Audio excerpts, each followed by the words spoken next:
Hi folks, I welcome you back to Global Education Zone, and today in this episode I'm going to be teaching you how to construct a rhombus when given the length of the diagonal and a side.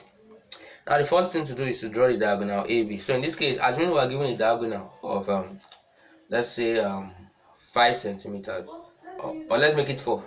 Let's make it 4 centimeters. So I'll measure from 6 to 2. That would be diagonal. Let's call it AB. Now the next stage is to, with centers A and B in turn and radius of side, draw arcs above the line to intersect at C. So now, assuming I have that the length of the side is let's say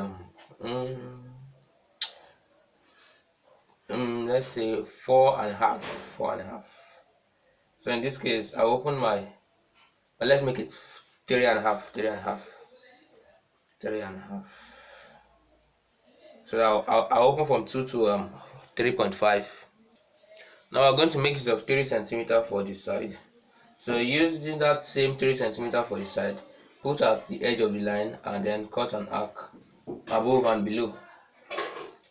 So also go to the other edge, cut above and below. So now all you need to do is you join the intersection points with those edges of the line. So here we go, and here we go here. Joined. Here we go here. Joined. It's joined right here. Then here.